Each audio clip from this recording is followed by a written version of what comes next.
Добрый день, друзья! Вот хочу сегодня сейчас вам показать такой ножичек. Ranger 61 модель. Чтобы было понятно, это нож новый. То есть новый швейцарский складной нож. Такой весь блестящий, видите. По-иностранному все написано. Ну, как бы понятно, да? Функционал. Ну, собственно, какой функционал? Вот он весь. Функционал ни много, ни мало. Соответственно, вот так положу, чтобы было видно. То есть ни много, ни мало. Его очень есть определенные блогеры в интернете, которые этот ножик пиарят. Ну, понятно, зубочистка, пинцет. Рассказывают, какой он хороший. Ну, вы понимаете, да, им магазин проплачивает деньги, и они рассказывают, какой хороший, замечательный такой швейцарский нож. Ну, потому что у них в профиле, да, написано, что контакты, обращайтесь по вопросам рекламы. Значит, я сразу вам хочу сказать, друзья, такой ножик покупать нельзя. И я сейчас прям буду показывать вам, ну, чтобы прям было сразу понятно. Ну, вот начнем с однорукого открывания. Да? Сложили все эти вещи. Значит, понятно, чтобы сложить, видите, лайнер, вот он ходит. Нажали на кнопочку, утопили, сложился. Нож как бы для однорукого открывания. Вот он так открывается. Еще раз показываю. Однорукое открывание. Видите, с одного раза не получилось. Со второго раза сейчас. Ну, вот так он открывается. Теперь на примере ножа компании Knox показываю, что такое однорукое открывание. Еще раз показываю. Вот это называется однорукое открывание. Быстрое открывание, да? И вот. Ну, как бы вот решать вам. Однорукое открывание, да? Дальше. Хочу, чтобы вы видели. Значит, обратите внимание. Вот плашка, вот плашка. Так, смотрим. Видите, да? Я сжимаю, он весь играет. Вся конструкция хлипкая. Он весь играет. Важно, это нож новый, он из коробки. Он не получал никакие силовые нагрузки. Им там деревяху не строгали. Это новый нож из коробки. Еще раз смотрим. Видно, да? То есть он вообще весь играет. Видно, да? То есть такое впечатление, что, ну, понятно, что он ненадежный, он слабый. Соответственно, вот если намотать на клинок, чтобы не порезаться тряпку, у него, да, кстати, сновья есть шаты. Это многие даже блогеры об этом говорили. Незначительные, как они говорят. Если замотать тряпку, чтобы не порезаться, и вот так сильно согнуть, я думаю, я его руками смогу сломать. Потому что вещь дорогая, я от этого ножа буду избавляться, и мне не хочется его ломать. А так, в принципе, можно было даже попробовать, потому что вот на новом уже, вот смотрите, какие люфты. Это новый нож. Такие вот дела. Я для примера вам покажу рядом с ним нож вот такой вот, да, Trailmaster. У него отличие в том, что есть пила, только и всего. Смотрите, здесь пытаюсь сжать. Плашки тоже сжимаются, но намного меньше. Этот нож, вот так вот по ощущениям, он намного крепче. Также очень важно, здесь есть открывашка, которая при таком положении может работать как стеклобой, и она не сложится. Потому что здесь, вот вы видите, есть фиксатор. На этом ноже, если мы вот так открываем, нет, вот это мы открыли, это мы закрываем. Вот. Тоже такой фиксатор есть. Только если сильно вот так вот утопить, он фиксируется, но только на время прижима. Как только мы отпускаем, понимаете, да? Поэтому если вы заработаете как стеклообоймом, он у вас сложится. Это нож полное разочарование. Такое впечатление, как будто это просто уже в Китае стали делать. Еще раз повторю, это полностью новый нож. По качеству стали. Специально попробовал на куске кожи.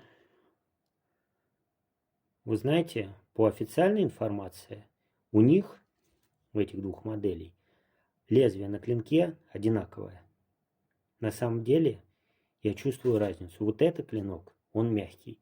Этот чуть-чуть пожестче. Да, это не D2, это не 95Х18. Но получается, вот этот Trial Master, он покрепче, этот послабее. Хотя Ranger это такая серия ножей, назовем так, более дорогая, более,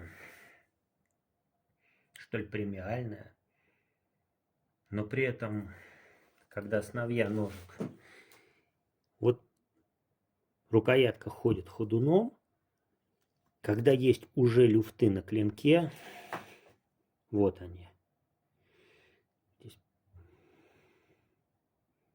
Вот они ходят. При том, что это не дешевый нож, но я не знаю.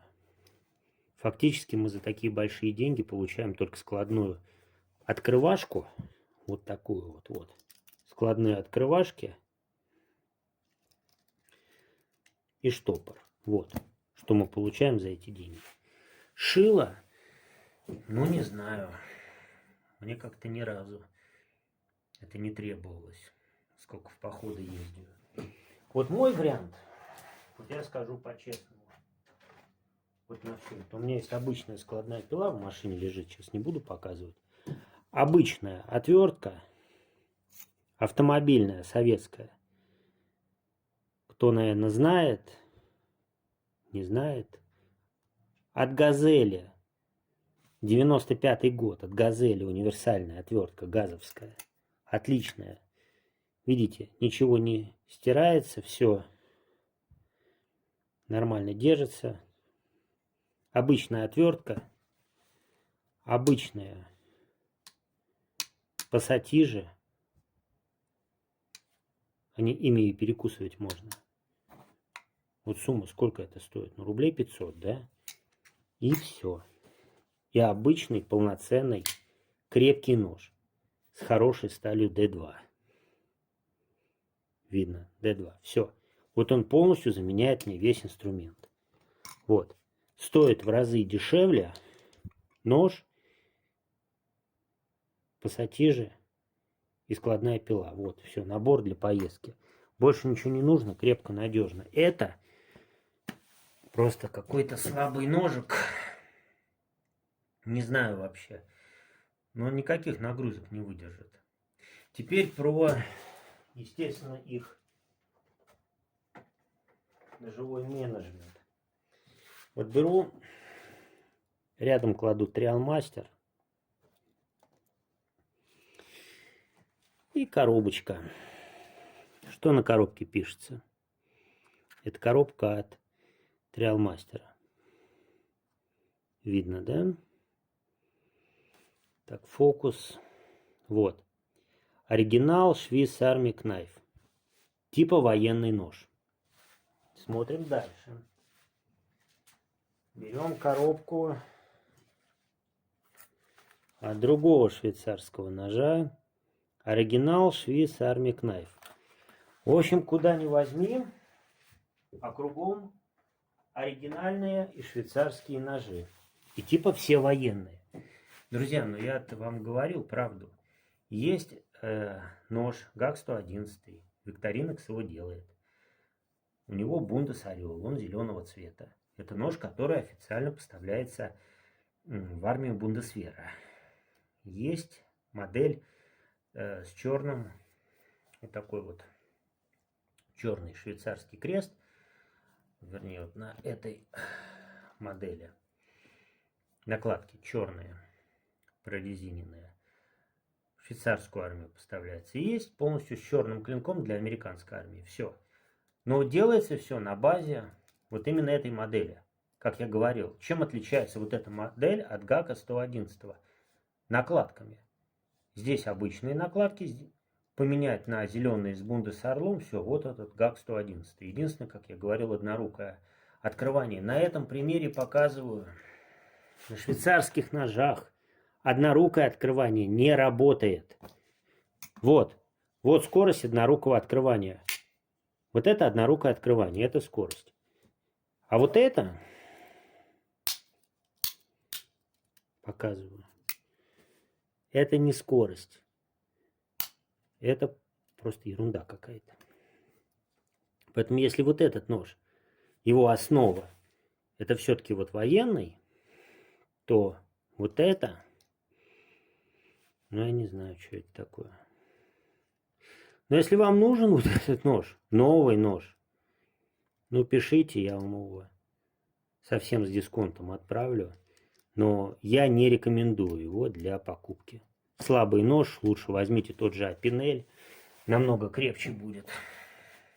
Вопрос главный, почему уважаемые ножевые блогеры делают рекламу вот для этого ножа, рассказывают, что он достаточный для леса, что он хороший, что он замечательный. Но мне не хочется вот просто взять его и вот так ломать, потому что он дорогой. Но он хилый. Вот даже вот этот ножик, да, он намного крепче. Намного крепче. Поэтому, если так думаете себе новый брать, либо берите ГАК-111 с Бундес Орлом, имеет историческую ценность, либо вот такой Trailmaster. В общем, вот такие вот мысли вслух. Кругом ножевой менеджмент. Но я вам по-честному, как есть, рассказал. Вообще вот эта серия Ranger очень слабая. Так что будут вопросы, пишите, задавайте. Спасибо, всего доброго.